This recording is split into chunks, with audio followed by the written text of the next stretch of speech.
世界上最可怕的武器究竟是什么？你以为核弹就是杀伤力最强的武器了吗？你知道气象武器究竟有多变态吗？自广岛和长崎的2颗原子弹爆炸过后，在很长的一段时间里，人们认为地球上威力最大的武器就是原子弹了。但随着氢弹与其他威力更强大的核武器一个一个的被造出来，原子弹在人类的印象里排名似乎有些波动，但归根结底，它们都属于核武器。那么至今为止，地球上真的没有比核武器威力更可怕的武器吗？当然是有的，只不过由于这些武器的毁伤能力极强，一旦使用，很有可能会给人类带来灭顶之灾。所以出于安全考虑，这类武器一直被禁止研发，多数都处于概念状态。今天这期视频，黑土就给各位领导找出了6种比原子弹更可怕的东西，带各位领导一起认识下这些变态的武器。大家好，我是黑土，喜欢这类视频的领导，劳烦您帮忙点个赞支持一下，记得长按点赞3秒，给黑土个霸气鼓励，谢谢。好，第6个，天基动能武器。这是一种可能出现在未来战争中的一种太空武器，天基动能武器也被称为上帝之杖。上帝之杖其实就是一根普通电线杆大小的高密度金属钨棒。钨棒是一种重金属，它的熔点高，热膨胀系数低，用这种材料制成的弹头熔点极高。所谓天基动能武器，就是为这种高密度的金属钨棒装上小型助推火箭，然后利用低轨道的卫星当作运载平台，借助小型火箭助推进行自由落体，通过动能撞击对目标产生极大的破坏力。性质就类似于陨石撞地球一样，利用速度对地面进行纯物理攻击。在追向地面时，它的速度最高可达每小时 1.12 万公里，通过动能撞击所带来的破坏力，堪比一颗小型的核弹，威力足以摧毁地下几百米深的地下掩体。并且这种武器的优势有很多，在太空中它几乎可以对地球的任何一个地方进行精确打击。由于其速度极高，所以以现在的科技水平，地面的武器几乎不可能对其进行拦截。更重要的一点就在于，相比核武器而言，这种动能轰击对地球环境的污染极小，因为它并不携带爆炸弹头，所以在完成打击后并不会对地面产生大范围的辐射。这种武器一旦研发成功，它就类似于一种干净版的核武器。不过由于想要成功将这种金属钨棒带上太空，往往需要耗费大量的资源，所以相比常规的核武器而言，研制这种天基动能武器的费用过于昂贵，外加上还有很多技术问题没有被攻克，所以这种武器至今为止仍是一种概念武器。而第5个，温压武器。温压武器也叫温压弹，这种武器并不携带辐射，它属于常规武器，但却具有超常规武器的杀伤威力和毁伤效果。温压弹的内部采用的是温压炸药，它主要是利用周围空气中的氧气产生高温爆炸的一种炸弹。空气炸药的温度和压力效应可以提高温压弹的爆炸威力，这种炸弹在爆炸时会向外产生一种杀伤力极强的高压冲击波，这种冲击波会导致人体的神经以及血液组织发生化学异变，一旦遭到这种冲击波的攻击，基本上是必死无疑。但即便侥幸躲过了这种致命的冲击波，也会迎来温压弹爆炸后的第2轮损伤，那就是高温。除了冲击波，温压弹在爆炸时还会在瞬间释放大量的热量，并且会在中心点周围形成一个温度高达2500度的高温高压炽热火球，但是这个大火球的威力就足以瞬间蒸发和燃烧掉大量物质。除此之外，温压弹在爆炸的过程中，它还会将周围的氧气燃烧殆尽，给爆炸范围内形成一个缺氧的区域。这时候即便是没有被火烧死，也会因为缺少氧气窒息而亡。此时就算你有很好的憋气本领，也无济于事，因为就算没有被缺氧的环境憋死，也会因为氧气瞬间消失而带来的超强高压造成内脏破裂，杀伤效果非常恐怖。毫不夸张地说，在温压弹的爆炸区域内几乎不会有任何活物幸存，它的毁伤效果在一定意义上可能比核武器更加可怕。由于温压弹在封闭空间内使用的杀伤效果更加显著，特别是对付一些藏在地下洞穴内的敌人，这种武器仅需投放在一些地下工事的入口处，但是爆炸瞬间所产生的高压冲击波就足以对洞穴内部的人员造成毁灭性的打击。由于温压弹的破坏力巨大，并且成本又不高，所以这种恐怖的武器也被称为亚核武器。但是一颗重达6吨的温压弹就足以将方圆600米以内的一切生物燃烧成灰烬，非常可怕。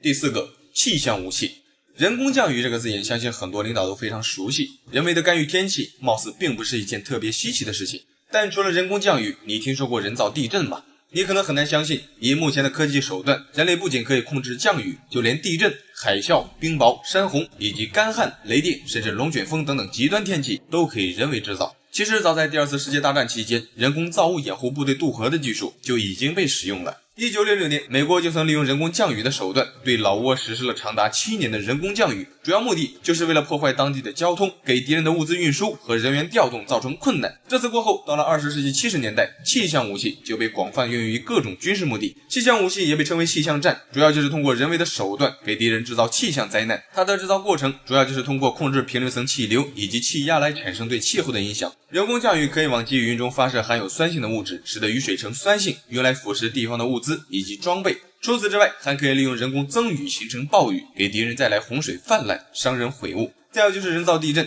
地震的形成是由于地壳运动所产生的震动所导致的，而以现代人类的科技手段是完全可以人为的干预地壳运动的，比如在地下利用爆破的手段，使得地壳发生变化，从而诱发地震的发生。说到这里，你可能还没有意识到这种气象武器的威力究竟有多大，它的杀伤性实际上比核武器还要恐怖。要知道，这种武器主要就是通过向外释放较少的能量，激发自然界气象变化所蕴藏的巨大能量，从而形成类似于蝴蝶效应的超强能量释放，其毁伤能力和破坏程度要比其他的杀伤性武器大得多。再有就是一旦使用气象武器，由于人为干预自然环境，会对地球的生态带来连锁性的自然灾害，这种灾害可能会波及到全球，从而对人类的生存构成巨大的威胁。所以为了避免影响到生态环境，这种气象武器在很多地方也遭到了抵制。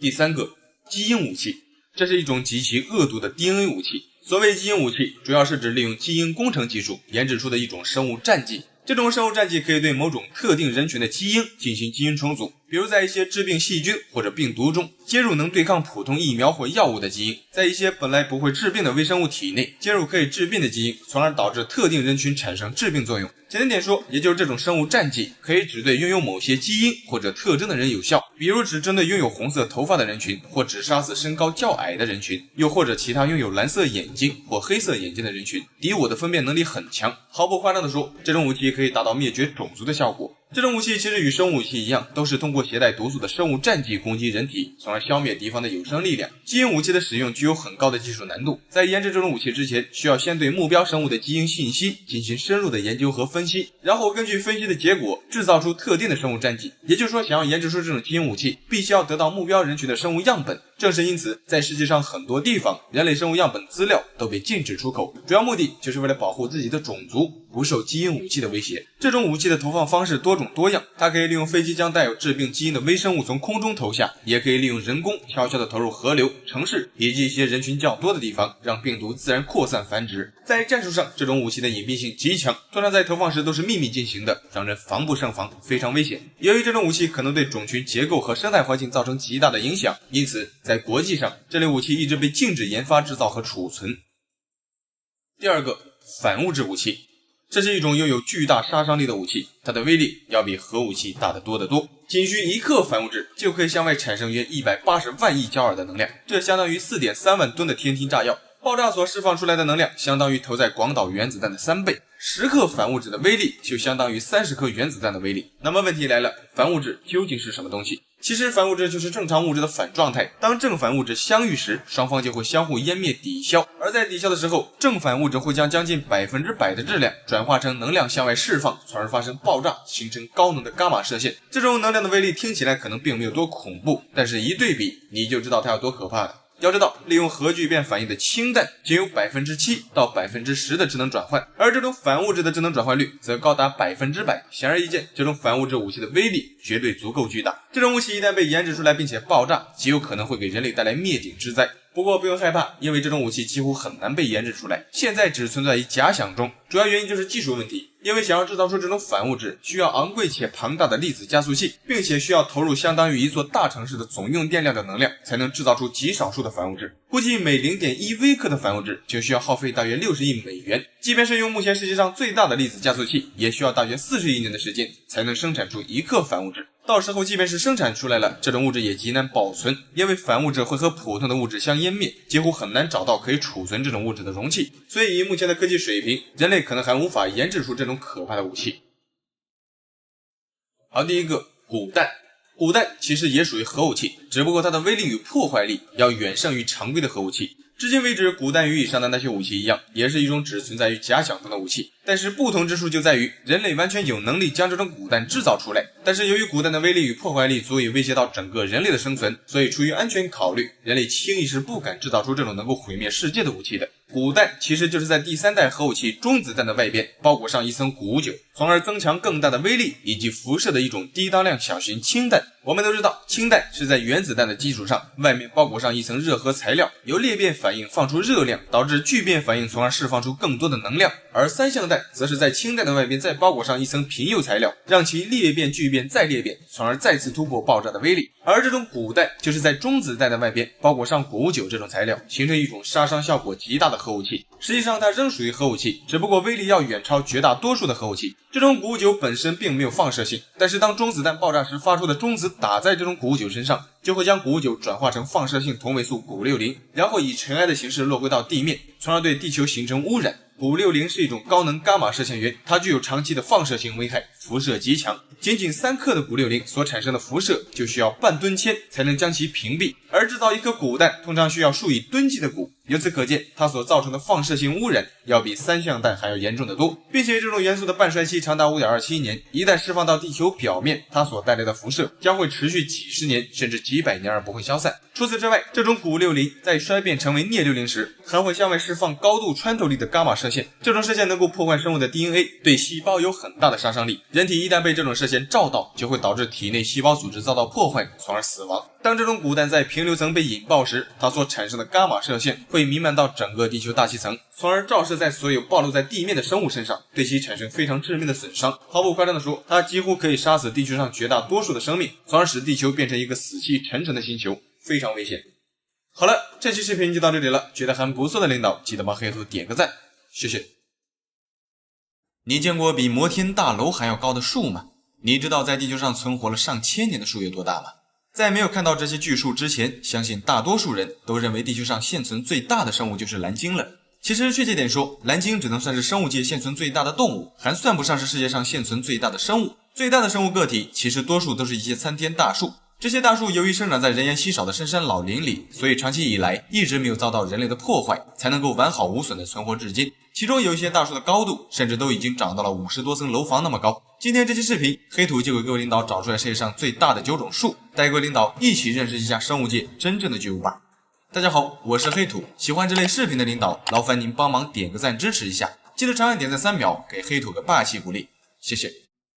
好，第9个，代表桉。这是一种原产于澳大利亚东南部的一种特有树种，这种树的高度最高可以长到90多米高，它的树干最粗的部分直径最宽可达3米。这种树其实也属于桉树，但是它仅是桉树属的其中一个亚种，整个桉树属共有多达1000多个亚种，而这种代表桉则是其中的一种。这种树的作用与大多数的桉树一样，多数都被人类当作木材用来建房子以及家具，包括日常所用的纸，有很多都是出自这种桉树身上。人们之所以会选择利用这种桉树，主要就是出自它疯狂的生长速度。桉树是世界上生长速度最快的一种树，每年一到了气候适宜的时候，这种树的生长速度会非常快，仅需1天的时间，它就可以向上生长3厘米多，1个月就可以长出约1米左右，1年最快可以长高10米。也就是说，仅需短短的3到5年的时间，这种树就可以长得非常高大。人类即便是将其砍伐殆尽，用不了3-5年的时间，它依然能长成高达50多米的参天大树。第8个，巨云杉。巨云杉也叫北美云杉，这是一种原产于北美西部海岸的一种大型常绿针叶树。这种树最高可以长到将近100米，树干的直径可达5米，它的寿命很长。在美国的奥林匹克国家公园内，有一些巨云杉的树龄已经超过了700多年。这种树的生长速度极快，即便是已经高达30多米的成年巨云杉，它们每年仍能够继续向上增长1米以上的高度。这种树在当地的作用与上面的代表桉一样，多数都被当作一些建筑的木材使用，但是它要比其他的树木用途更加广泛。由于巨云杉拥有高强度的重量比和规则，并且它还具备非常出色的声音穿透力，可以当作声音导体，因此这种树除了被当作建筑木材使用，它还会被广泛用于钢琴、竖琴、小提琴以及吉他等乐器的制造。世界上很多吉他的材料就是使用了这种巨型云杉制成的。除了乐器，这种树还可以用来制造帆船甚至飞机的翼梁。人类历史上第一架能够实现自由飞行并且可以操控的动力飞机，就是莱特兄弟制造的第一架有动力的飞机，名为飞行者1号的机身就是利用这种巨云杉制造的。不仅如此，二战前的很多飞机大多数都是用的这种材料。除了以上那些作用，其实这种巨云杉的作用还有很多。毫无疑问，除了高大，它还是一种非常有价值的木材树。好，第7个，花旗松。花旗松也就是北美的黄杉，这种树原产于北美地区，通常都生长在一些靠近海边的区域。在加拿大的温哥华岛的圣胡安谷内，生长着一棵名为红溪冷杉的巨型花旗松。如果按体积来计算，这棵树则是地球上已知最大的花旗松。据估计，这棵树在地球上已经存活了大约1000多年。由于其位置隐秘，并且距离河流较近，因此满足了它长期生长的必要条件。这棵树的直径为 4.2 米，周长为 9.8 米，高度达到了 73.8 米。如果从体积上去计算，那么这棵树可能是地球上最大的一棵花旗松。其实除了这棵，世界上还有很多种花旗松要比它更高，但是整体体积并没有它大。这种树最高可以长到120多米，它们主要都生长在一些温和湿润的地区。花旗松的环境适应能力很强，它们可以承受 44.3 度的极端高温，也可以抵挡零下34度的极端低温。不同地区的花旗松的寿命也会有所不同。再有就是它们的用途，花旗松这种树的木材强度非常坚硬和耐用，因此它被广泛用于重型木质结构。像美国海军的复仇者级扫雷舰的船体采用的就是花旗松制成的。之所以会用木质材料打造战舰，是因为花旗松这种木质材料具有柔韧性、高强度以及重量轻等特点。这种材料所制造的战舰能够使船体承受附近的地雷爆炸，并使战舰具有低磁信号，隐蔽性更强。至今为止，这种木质战舰仍在很多地方被广泛使用。好，第6个，塔斯马尼亚蓝椒。塔斯马尼亚蓝椒也叫蓝桉，这是一种原产于澳大利亚东南部塔斯马尼亚岛的一种特有的常绿乔木。这种树的高度通常也就在50米左右，但是如果生长在一些相对适宜的环境下，它们的高度最高可以长到90到100米的高度。在澳大利亚塔斯马尼亚州内吉维斯顿附近长有一棵名为坚强的女孩的蓝桉，这棵树的体积为368立方米，树身高度达 82.3 米，树干直径为 5.54 米，周长则达到了19米，非常巨大。可惜的是，这棵大树于2019年2月在塔斯马尼亚丛林大火中被烧毁。在烧毁之前，它曾是澳大利亚体积第2大的树木。这种大树的木材质量较差，很少有人会利用蓝桉这种木材建造房屋。这种树广泛被人们用于提炼药物，无论是它的树皮还是树叶，都有一定的药用价值。第5个，王桉，它是杏仁桉的一个变种，之前也被称为澳洲杏仁桉。这种树原产于澳大利亚南部，通常都生长在一些年降雨量高达1200毫米的凉爽山区。现存最高的王桉树是一棵名为百夫长的树，这棵树位于塔斯马尼亚南部。截止到2018年，这棵树的高度达到了100米，直径为 4.05 米，周长超过了12米。不过它还不是这个物种里最大的，据测量记录，之前有些个别的王桉树的高度达到了130多米，有些甚至高达150多米。只不过这些更大的个体不知是何原因倒塌，或者有些在森林大火中被烧毁了。如今现存最大的名为百夫长的王桉树，也在2019年2月中遭到了森林火灾的伤害。不过庆幸的是，它并没有被完全烧毁，大树的底部被火烧出了一个空洞，虽然受损较为严重，但仍存活于世。总之，这种树可能是世界上所有树种里最高的树。王桉树同桉树属的大多数树种一样，它的生长速度也非常快。在生长的前20年里，它的生长速度每年最快能增长超过2米，但是随着树龄的增长，它的年生长率也会逐渐减慢。好，第4个，西部红柏。西部红柏也叫北美乔柏以及红雪松，这种树原产于北美的太平洋西北部，在加拿大的环太平洋国家公园内生长着一棵名为奇瓦特巨人的巨型西部红雪松。这棵树于1988年被发现，如今它是加拿大境内最大的一棵树。这棵树的高度为56米左右，虽然不及以上的那些树高，但是它要比以上的那些树大得多。这棵树的树干直径超过了6米，需要12个成年人张开双臂才能将这棵巨树环抱一周。木材体积高达450立方米，所含的木材足以制作400多根木质电线杆，非常巨大。据估计，这棵树至少已经存活了上千年之久。其实不止这一棵树，所有的西部红柏普遍寿命都很长。其实它们的高度最高可以长到70多米高，树干直径最宽也可以长到7米长。这种树最特别的一点就在于它们的防腐能力。西部红柏的木材芳香且耐腐蚀，即便是被砍掉的西部红柏，它们仍能保持至少100年的时间而不会腐烂。然而这种防腐能力仅存在于较大的树木上，一些树苗或者较小的西部红柏则不会拥有这项防腐能力。第3个，贝壳杉。在新西兰的北地地区的一个森林里，长有一棵名为森林之神的巨型贝壳杉。据估计，这棵巨型贝壳杉的年龄至少能够达到1000多年。它是目前人类已知地球上最大的贝壳杉树，但不是最高的。这棵巨树的高度达 45.2 米，周长为13米，胸径接近5米，树冠的宽度达35米，整体体积高达 516.7 立方米。它的树干虽然并没有太高，但是树枝的跨度非常大，整体算下来体积非常巨大。这种树不但体型巨大，它还是一种非常古老的品种。据研究发现，贝壳杉最早出现在距今约5万多年前，甚至更早。之所以会有这种说法，是因为人们曾在新西兰北岛的泥炭沼泽中发现过被埋藏了长达5万多年的史前贝壳杉。由于被封闭在化学平衡的环境中，使得这种5万多年前的贝壳杉仍旧被保持得很完美，有些甚至都可以与新砍伐的相媲美。如果经过干燥处理，这种史前木材仍可以被制成家具使用。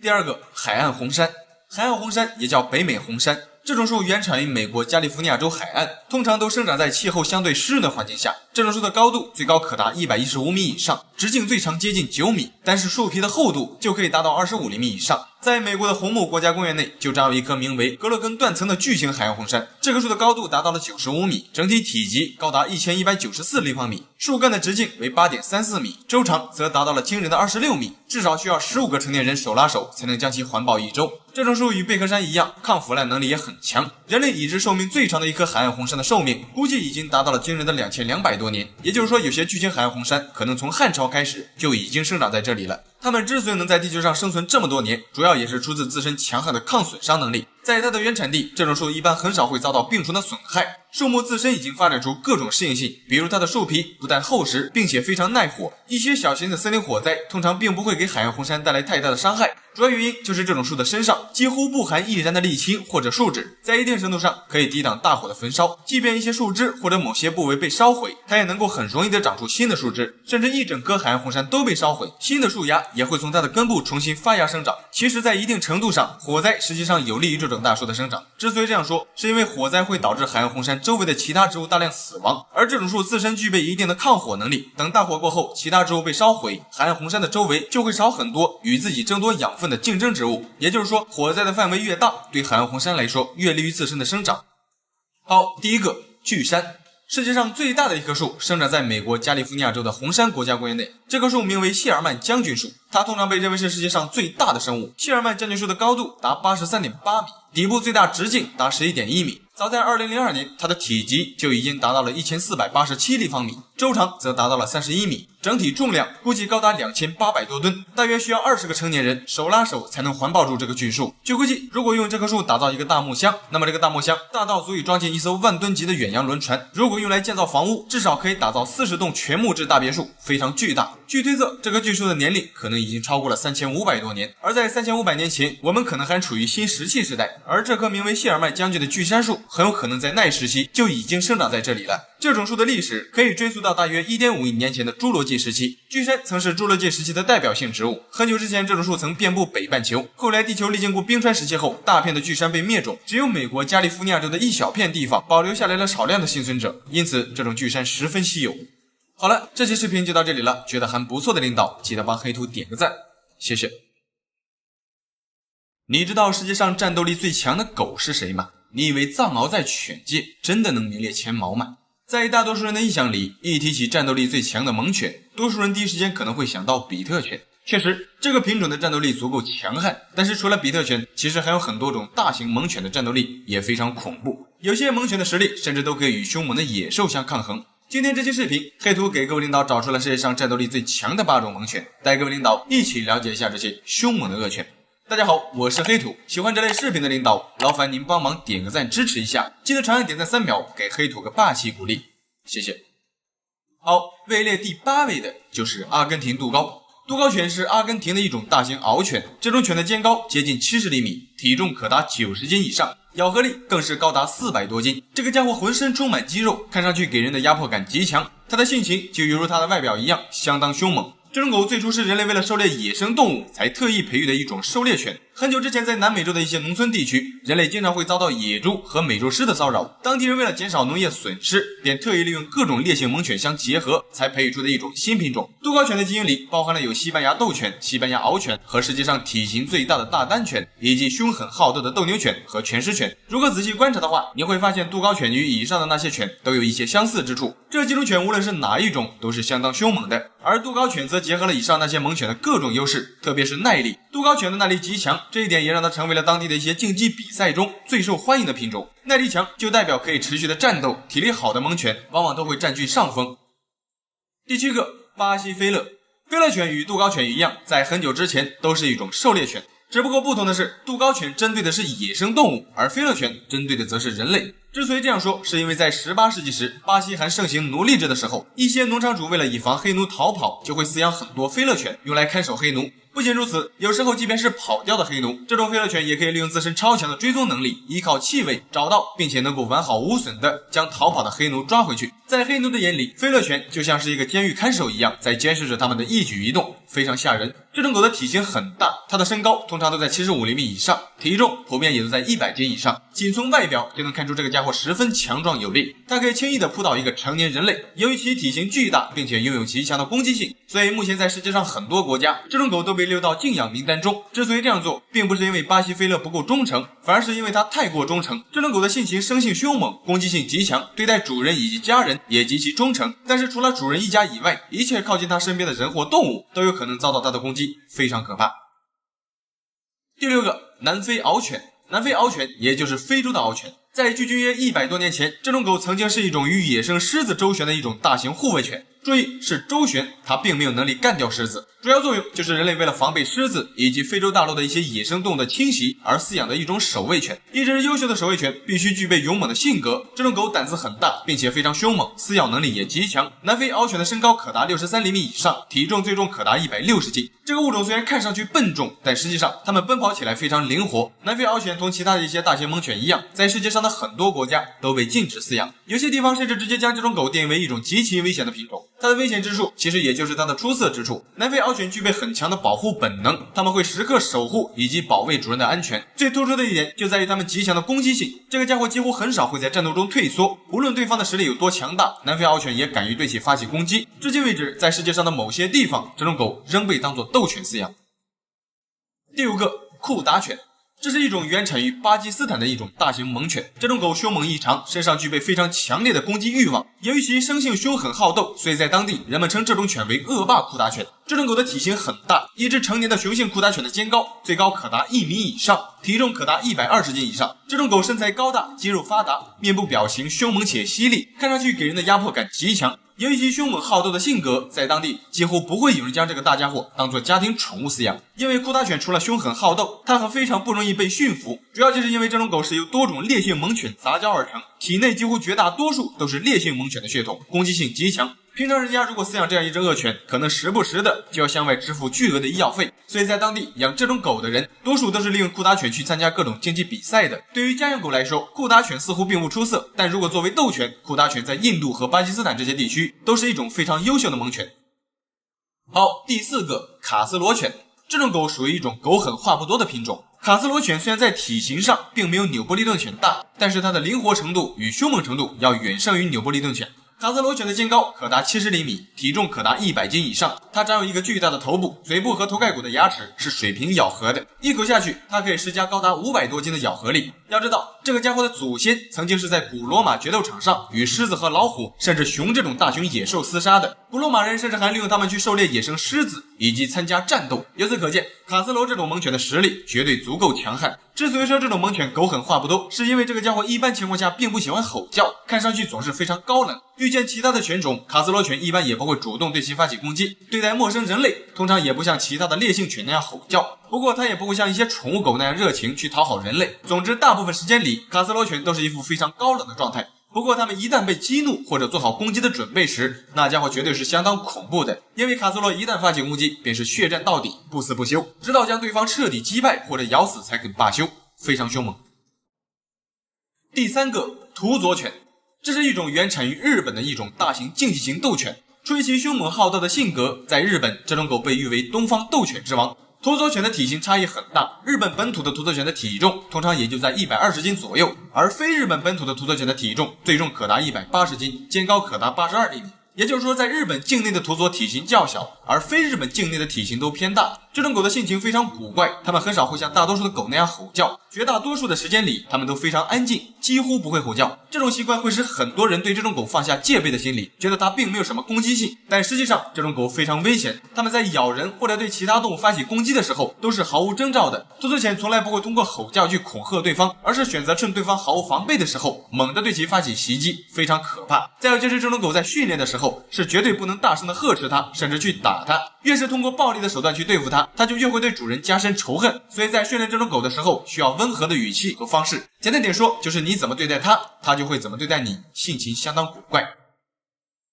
好，第二个，坎高犬。坎高犬也叫坎加尔牧羊犬，它是原产于土耳其的一种大型猛犬。这种狗身材高大，性情凶猛，并且战斗力极强。成年的坎高犬的身高最高可达1米以上，体重可达160斤。在土耳其，坎高犬等同于我们国家的大熊猫一样，被视为国宝。并且这种狗还是土耳其的1级保护动物，也是世界上唯一一种被视为国宝的犬种。这个家伙无论在战斗力上还是地位上，都要碾压世界上绝大多数的狗品种。真正的纯种坎高犬其实体型非常高大，并且极具震撼力。在很久之前，这种大型猛犬曾被用于看守家园以及牧羊。据说它有不战而退敌之功。在土耳其当地，谁的家里如果养这样一只狗，小偷或者其他的一些入侵者，只要看到坎高犬，多数都会望风而逃，不敢靠近。主要原因就是这种狗不但外表上吓人，它的力气还很大，特别是四肢的力量以及咬合力。坎高犬是目前人类已知世界上咬合力最强的犬，它一口下去可以下喂施加670多斤的咬合力，这足以将人类的骨头压断。一些小偷如果被这个大家伙咬上一口，轻则残肢断臂，重则会有生命危险。毕竟谁也不敢拿自己的生命开玩笑。再有一点就是被这种狗咬到，你还不能像对待其他普通的狗那样去处理它，因为坎高犬在土耳其当地与土耳其公民拥有同等的生存权。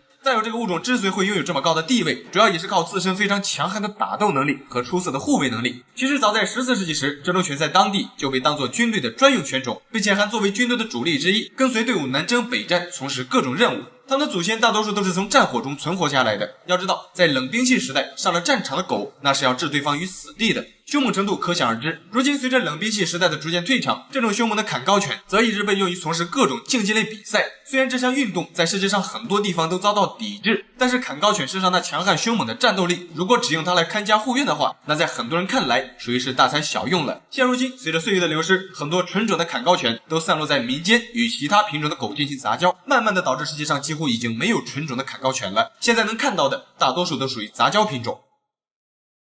好，第一位，比特犬。比特犬的全称为美国比特斗牛犬。这种狗是专为斗犬为目的而特意培育出来的一种拥有强大杀伤力的凶猛犬种。比特犬原产于美国，它是由塔斯夫犬和美国斗牛犬相杂交培育出来的。这种狗的体型不大，雄性比特犬的身高也就在50厘米左右，体重可达50斤以上。它属于一种体型中等的短毛犬，但是别看它体型不大，这家伙一旦干起架来，谁也拉不住。比特犬的性情非常暴躁易怒，在它的眼里，没有任何品种的狗是它的对手，即便是高大凶猛的坎高犬，比特犬也不会将它放在眼里。毫不夸张地说，比特犬敢于对任何品种的猛犬发起攻击。虽然不敢保证它有能力将所有的大型猛犬都击败，但是在打斗的过程中，比特犬绝对能使大多数的大型犬受到重创。之所以敢这样说，是因为比特犬这个家伙身上有一种特殊能力，它们在受伤的短时间内，身体感觉不到任何疼痛，并且可以持续战斗高达2个小时。这个家伙在战斗时，它的睾丸激素向外分泌的速度要比绝大多数的犬种都要快很多。高浓度的睾丸激素可以使它在受伤时不怕疼痛，并且还可以为自身增加超强的耐力，可以持续战斗。毫不夸张地说，这一点与开挂没什么两样。在战斗过程中，比特犬被咬一下，它不疼，但是它咬别人一下，无论是体型多大的狗都会感到疼痛。战斗时间越长就会越疼，也正是因此，比特犬才能够成为斗犬之王。